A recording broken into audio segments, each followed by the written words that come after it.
el programa de hoy, el Papa reza para que la Virgen María nos ayude a ser signo de esperanza. Además, Joe Biden elige candidata pro aborto para vicepresidencia de Estados Unidos. Y Conferencia del Episcopado Mexicano pide reconstruir el sistema educativo en tiempos de pandemia.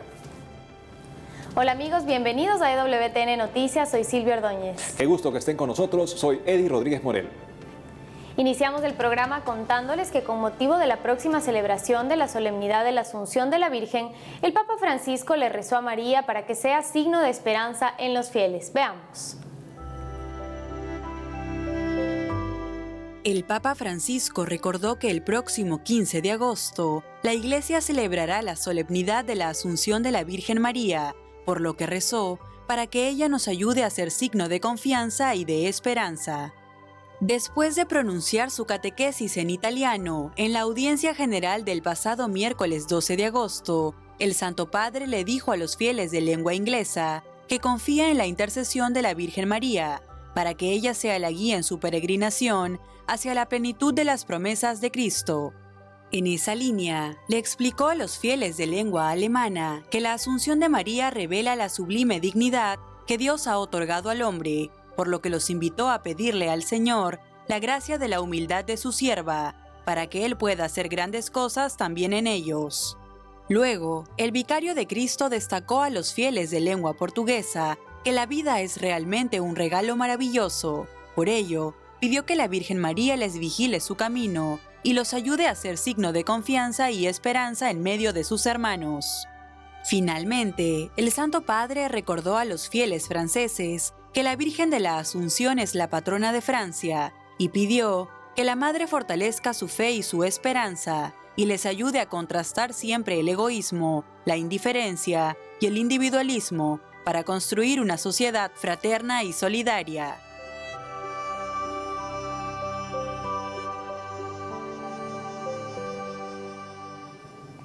Pasamos a otras noticias y les contamos que en Estados Unidos el candidato demócrata a la presidencia Joe Biden eligió como vicepresidenta a Kamala Harris, quien se sabe es promotora del aborto legal. Veamos.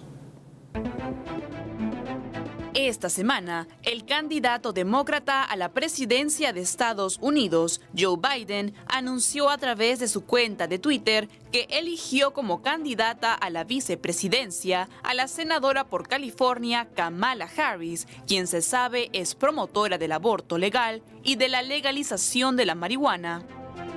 En esa línea, Biden comentó que cuando Harris trabajó como fiscal general del estado de California, la vio enfrentar a los grandes bancos, ayudar a la gente trabajadora y proteger a mujeres y niños del abuso, motivos por los cuales dijo estar orgulloso de tenerla como compañera en esta campaña. Sin embargo, su elección como vicepresidenta se da a pesar de su previa aparición en numerosos titulares debido a sus críticas hacia el mismo candidato demócrata por su anterior postura a favor de la enmienda Hyde, la cual evita el uso de fondos federales para el aborto y que Biden dejó de apoyar en junio de 2019 por fines políticos.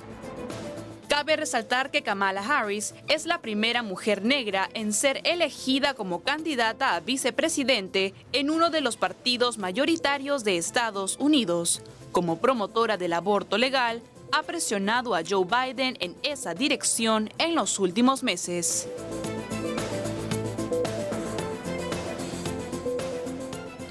Ahora nos vamos hasta México, donde se encuentra nuestro corresponsal Diego López Colín, quien tiene información sobre una arquidiócesis que habilitó líneas telefónicas para apoyar a personas con problemas emocionales. Adelante, Diego. Hola Silvia, hola Eddie, los saludo desde la Ciudad de México para contarles que a pesar de que varias parroquias del país ya celebran misas públicas, en los estados donde hay mayor índice de contagios aún no pueden abrir completamente las iglesias. Sin embargo, ante la necesidad espiritual, se ofrecen diferentes servicios a los fieles. Ejemplo de esto es la Arquidiócesis de Hermosillo en el estado de Sonora, la cual habilitó líneas telefónicas para recibir solicitudes de apoyo a personas que enfrentan problemas emocionales, enfermedad o requieren ayuda con el duelo por fallecimiento de un ser querido, atendidos por sacerdotes o especialistas. Dicho programa está teniendo tanto éxito que al día se reciben 13 llamadas de aproximadamente 40 minutos cada una, por lo que prevén ampliar el servicio con más líneas, lo que implicaría una gran inversión económica. Además, la población puede solicitar ayuda económica, de alimentación o de medicamentos. Para aquellas personas que necesiten ser escuchadas durante esta cuarentena y recibir palabras de aliento, pueden comunicarse a los números que aparecen en pantalla. Y en otra noticia les comento que la Iglesia del país hizo un llamado para reconstruir el sistema educativo nacional y así enfrentar los verdaderos problemas que tenemos al día de hoy. Está por iniciar un nuevo ciclo escolar que en una primera etapa se llevará a cabo a través de los medios de comunicación y digitales para todos los niveles educativos. En este sentido, la Conferencia del Episcopado Mexicano hizo un llamado a todos los involucrados a trabajar unidos y ver esta realidad como una oportunidad ante la dificultad para educar en este tiempo de pandemia de COVID-19. El mensaje destaca la importancia de mirar más allá del propio bien o de la estabilidad institucional, por lo que consideran fundamental educar en la cultura de la corresponsabilidad, es decir, una solidaridad en ejercicio que nos impulsa el cuidado de todos los seres humanos, sobre todo en el contexto actual que requiere de todos. Y quiero finalizar con una agradable noticia, y es que un obispo que ofreció su enfermedad por las víctimas del coronavirus al día de hoy muestra una importante mejoría. A mediados de mayo, el obispo de Texcoco en el Estado de México, Juan Manuel Mancilla, informó que había sido diagnosticado con cáncer. Tras conocer la noticia, ofreció su enfermedad por los fallecidos y enfermos a causa del COVID-19, así como por todas las personas que han sido afectadas de una u otra forma por la pandemia. 2 meses y medio después, el obispo Mancilla, a través de una carta dirigida a sacerdotes y fieles de la diócesis, informó que el pasado miércoles 29 de julio, los médicos que llevan su caso hicieron un estudio balance de su enfermedad, el cual dio un resultado positivo luego de 15 quimioterapias. En su carta explicó que aunque el cáncer en sus pulmones había desaparecido casi por completo, había otras partes del cuerpo en las que prevalece la enfermedad, por lo que continuará con el tratamiento. El obispo Mancilla manifestó su deseo de estar cerca de las personas enfermas en este momento y aseguró que en su enfermedad ha podido constatar y descubrir la admirable providencia de Dios y su maravillosa asistencia. Amigos, es toda la información que tengo desde Ciudad de México. Les mando a todos un fuerte abrazo hasta el estudio. Reportó para EWTN Noticias, Diego López. Gracias, Diego, por la información. Por otro lado, los obispos de la provincia eclesiástica de Tunja, en Colombia, criticaron las restricciones a la libertad religiosa del presidente Duque. Veamos. Los obispos de la provincia eclesiástica de Tunja cuestionaron que se restrinja la libertad religiosa del presidente Iván Duque, a quien un tribunal de Cali ordenó borrar un tuit sobre la Virgen de Chiquinquirá, patrona de Colombia. En un texto titulado La devoción a la Virgen del Rosario de Chiquinquirá, a propósito de una tutela, los 6 prelados de Tunja criticaron la celeridad de la Corte para resolver una medida legal que argumentaba que con su tuit, Duque no respetó la libertad de cultos y la separación entre Iglesia y Estado. Y es que el pasado 9 de julio, a través de su cuenta de Twitter, el presidente de Colombia publicó un mensaje en honor a la celebración de los 101 años del reconocimiento a la Virgen de Chiquinquirá como patrona de Colombia, afirmando que todos los días en profunda oración le daba gracias y le pide a ella por su país. Frente a un contexto de críticas, los prelados colombianos expresaron su preocupación por la pretensión de relegar el sentimiento religioso al ámbito de lo privado, de las convicciones íntimas, y a considerar cualquier expresión de fe como algo incorrecto y molesto para los que no son creyentes. En ese sentido, manifestaron que la decisión del Tribunal de Cali corrobora la descomposición que se respira en muchos círculos del poder, pero sobre todo debe invitar a los creyentes comprometidos a vivir con mayor convicción su fe y a expresarla con plena libertad.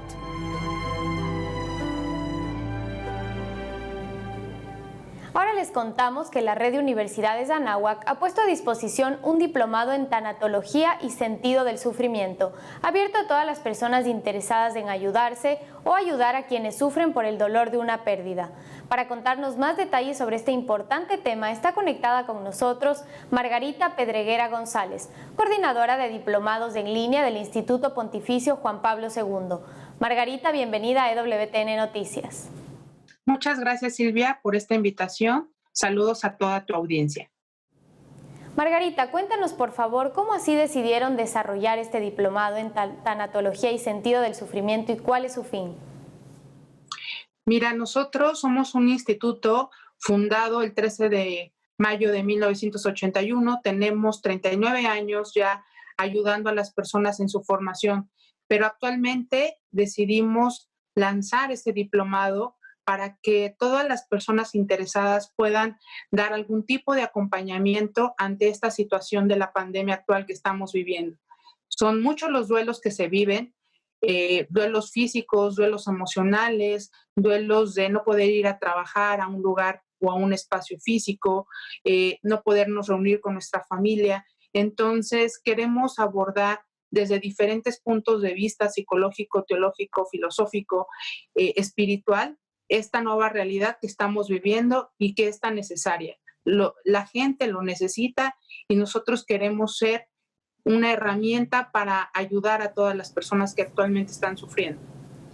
¿Y nos podrías comentar cuáles son algunos de los temas más relevantes que se abordarán en este diplomado? Sí, claro. Mira, tenemos para empezar los principios básicos de la tanatología, cuáles son los ciclos de los duelos, poder identificar algún tipo de duelo no resuelto, si es crónico, si no, también las enfermedades agudas, crónicas, paliativas, cuidados paliativos, darle un sentido salvífico de este sufrimiento que estamos padeciendo, cómo le podemos dar una mirada esperanzadora, cómo podemos decir un nuevo hola, ¿no?, ante una pérdida que estamos sufriendo. Son 5 módulos, son 100 horas, aproximadamente son 6 meses porque se atraviesan vacaciones y estamos respaldados por el Instituto San Juan Pablo II y la Universidad Anáhuac. Finalmente, cuéntanos cuál es el proceso de inscripción para aquellas personas interesadas en llevar este diplomado. Mira, es muy sencillo, tienen que llenar un registro que ya les he compartido, es una solicitud de admisión, es escribir un correo, si les es más sencillo, a margarita.pedreguera con intermedia@anahuac.mx, o bien escribir al WhatsApp 52 55 41 33 9761. Ahí les vamos a mandar más detalles de este programa que inicia el 25 de agosto y pues ya estamos a la vuelta. Margarita Pedreguera González, muchas gracias por habernos acompañado hoy en EWTN Noticias. Muchas gracias, Silvia. Saludos y buena tarde. Qué importante poder tratar este tema con una formación un poquito más profunda para saber acompañar realmente a las personas que están pasando por un momento de sufrimiento. Además, es importante resaltar para las personas interesadas que si mencionan que escucharon de este curso a través de WTN Noticias, tendrán un 10% de descuento, así que los invitamos a aprovechar de esta gran oportunidad. Amigos, tenemos que hacer una pausa, pero al volver, Iglesia en Bolivia reitera su disposición al diálogo ante conflicto sociopolítico. Además, Corte de Perú falla a favor de cambio de nombres y sexo en transexuales en registro civil. Ya regresamos con más información en EWTN Noticias.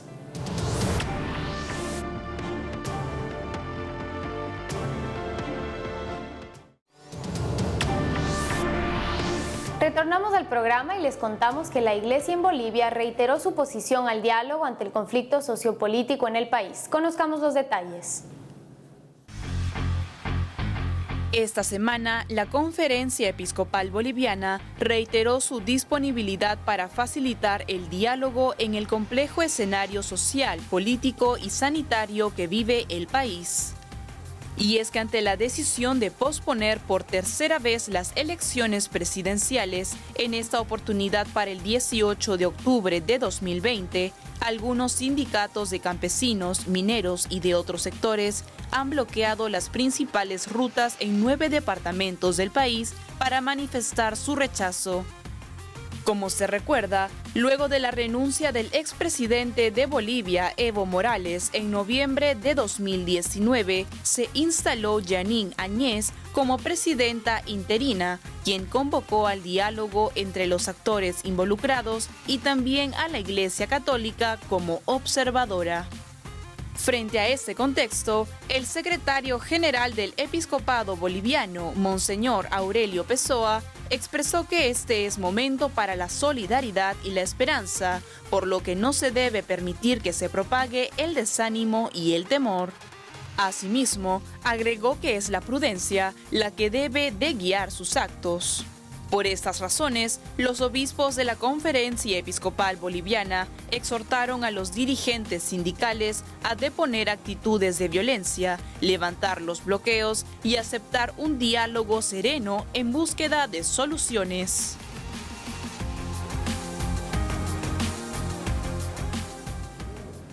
Cambiando de información, la Autoridad de Antigüedades de Israel anunció recientemente el descubrimiento de una antigua iglesia cristiana cerca del Monte Tabor. Veamos. Hace poco, la Autoridad de Antigüedades de Israel anunció el hallazgo de los cimientos de una iglesia de alrededor de 1300 años de antigüedad en las cercanías del Monte Tabor. Según detallan medios internacionales, mientras se realizaban excavaciones para un nuevo parque infantil en la aldea de Farcama, entre Nazaret y el Mar de Galilea, se desenterraron los muros de una antigua iglesia cristiana de 12 por 36 metros. En esa línea, el grupo de expertos a cargo de la investigación indicaron que la decoración del templo está parcialmente conservada, que cuenta con mosaicos de motivos geométricos y patrones florales en rojos, azules y negros que decoran los pasillos y la nave de la iglesia. Además, resaltaron que el conjunto de edificios pudo haber sido un monasterio del siglo VI. Cabe señalar que las excavaciones en la zona continuarán en las siguientes semanas para encontrar toda la estructura. Ahora nos conectamos con nuestra corresponsal en Perú, Alessandra Rojas, quien nos comentará sobre la campaña Respira Cusco, una iniciativa que superó su meta propuesta para la compra de balones de oxígeno. Te escuchamos, Alessandra. Silvia, Eddie, reciban un cálido saludo desde las oficinas de Asiprensa en Lima. Les cuento que hace unos días el Arzobispado del Cusco anunció que la campaña Respira Cusco superó la meta propuesta para la compra de 300 balones de oxígeno que beneficiarán a los más afectados de la región. El Arzobispado del Cusco, Conrede y el Comando de Operaciones COVID-19 Región Cusco informaron con mucha alegría que la campaña Respira Cusco superó la meta estimada para la adquisición de 300 balones de oxígeno que beneficiarán a los pacientes con COVID-19 de la región que se recuperan en hospitales y en sus respectivas casas. En esa línea, se dio a conocer que esta iniciativa recaudó más de lo esperado, superando los 400.000 soles, que en dólares sería un aproximado de 112.000. Es así que el pasado sábado 8 de agosto fue de gran importancia para este gran gesto de solidaridad, ya que se realizó la telemaratón Respira Cusco, un evento que logró que los ciudadanos se dirijan a la Plaza Tupac Amaru en la ciudad cusqueña y de esa forma puedan colaborar con un aporte en las ánforas solidarias que se colocaron, siguiendo las respectivas medidas de bioseguridad. Por su parte, Monseñor Richard Alarcón, arzobispo metropolitano del Cusco, agradeció a la población cusqueña por el espíritu de generosidad que mostraron y los invitó a seguir donando, pues las cuentas de esta iniciativa estarán aperturadas hasta el 30 de agosto. Ahora continuamos con noticias de Piura y Tumbes y les contamos que el arzobispo de la región, Monseñor José Antonio Eguren, cuestionó la coyuntura política del país y animó la unidad entre los peruanos para afrontar la pandemia del coronavirus. Monseñor Eguren expresó con dolor que puede ver en estos tiempos a la patria peruana, no solo marcada por el sufrimiento de la pandemia y por la pobreza generada por esta, sino golpeada además por una crisis en la política que es caracterizada por el enfrentamiento y los desencuentros. En ese sentido, manifestó que en estos tiempos de pandemia en que miles de personas se están enfermando y muriendo diariamente por falta de hospitales, médicos, oxígeno y medicinas, lo que más se necesita es unidad.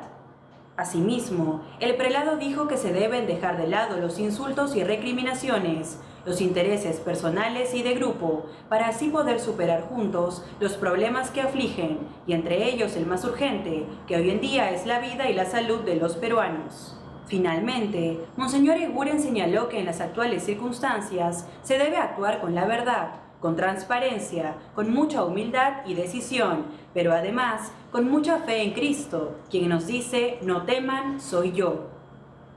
Continuando con noticias de Piura, les contamos que hace unos días el arzobispado de la región anunció que a través de la campaña Sullana Respira lograron entregar hasta el momento 100 balones de oxígeno con kits para la atención de pacientes con COVID-19. Esta iniciativa fue impulsada por las parroquias Nuestra Señora del Tránsito de Buenos Aires, Nuestra Señora de las Mercedes de Bellavista, Santísima Trinidad de Sullana y San Francisco Javier de Querecotillo, las cuales vienen sumando esfuerzos para ayudar a los más necesitados durante esta pandemia. A través de la campaña Sullana Respira, se entregó hasta la fecha 100 balones de oxígeno de 10 metros cúbicos, con kits de atención para que aquellas personas que padecen de coronavirus tengan lo necesario. Según se dio a conocer, esta donación fue entregada al Hospital de Apoyo Segundo de Sullana y fue posible gracias al apoyo de personas e instituciones de la región. Al respecto, el arzobispado anunció que se seguirá trabajando para poder cumplir con la meta de la entrega de 200 balones a los hospitales más necesitados del departamento peruano. Silvia, Edi, esta es toda la información que tenemos de la Iglesia en el Perú hasta hoy. Regresamos pronto con más noticias. Informó para EWTN Noticias, Alessandra Rojas. Gracias, Alessandra, por la información. Pasando a otras noticias, una corte del Perú ordenó al Registro Nacional de Identificación y Estado Civil, RENIEC, permitir a transexuales e intersexuales cambiar nombre, sexo e imagen en sus documentos de identidad. Para darnos más detalles al respecto está conectado con nosotros el abogado del colectivo Padres en Acción, Alberto González. Alberto, te damos la bienvenida a EWTN Noticias. Hola, ¿cómo están? ¿Cómo se encuentran? Alberto, para contextualizarnos, primero, ¿podrías comentarnos cómo es que se dio este fallo a favor del cambio de nombres y sexo de transexuales en el Registro Civil del Perú? Este es un fallo emitido por el Tercer Juzgado Constitucional de Lima. Es un juzgado unipersonal que pertenece a la Corte de Lima, a la Corte de Justicia de Lima. Y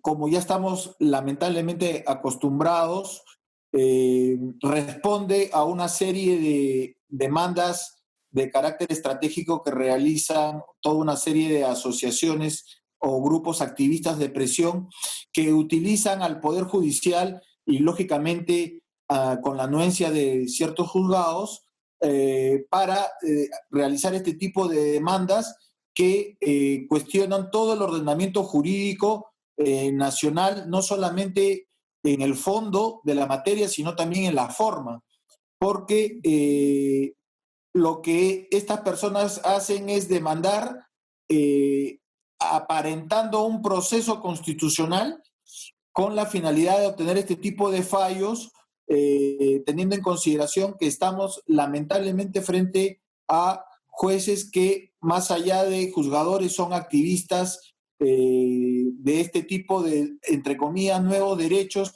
que están siendo reclamados cada vez más por todos estos movimientos LGTB, ¿no? En ese sentido, ¿cuáles consideras que son las consecuencias que traería este fallo de la Corte en el Perú? Bueno, esto va a trastocar todo el ordenamiento jurídico nacional, particularmente el Código Civil en relación a el derecho de familia, el derecho de sucesiones, el derecho de la persona, porque como sabemos nosotros, nuestro ordenamiento jurídico siempre ha estado vinculado, como debe ser, al dato biológico. Con este fallo, la autopercepción, es decir, el capricho, la arbitrariedad de la persona es la que va a primar y lógicamente esto puede ir variando con el tiempo, lo que le quita toda objetividad al ordenamiento jurídico, lo que no se puede permitir. Esto está socavando el ordenamiento jurídico de manera general. Finalmente, Alberto, desde el colectivo Padres en Acción, ¿cuáles son las acciones que vienen realizando al respecto? Bueno, estamos analizando respecto al fallo, a personarnos al proceso como amicus curiae para solicitar a este juzgado que impida que se cometa este tipo de distorsiones en el ámbito jurídico. Estamos analizando también la posibilidad de formular toda una serie de denuncias respecto al activismo judicial que se vienen cometiendo, particularmente en los juzgados constitucionales de Lima, sobre todo, por presión mediática de ONGs que tienen una clara actividad de perturbar la actividad jurisdiccional. Y por otro lado, en el ámbito de educación y del derecho de los padres a educar a sus hijos, varios de nuestros miembros están realizando un seguimiento muy cercano a las modificaciones que se quieren hacer al currículo nacional y al enfoque que se está queriendo dar, este denominado enfoque de género, en la educación de nuestros hijos, ¿no? Alberto González, muchas gracias por habernos acompañado hoy en EWTN Noticias. Muchas gracias a ustedes, a su servicio.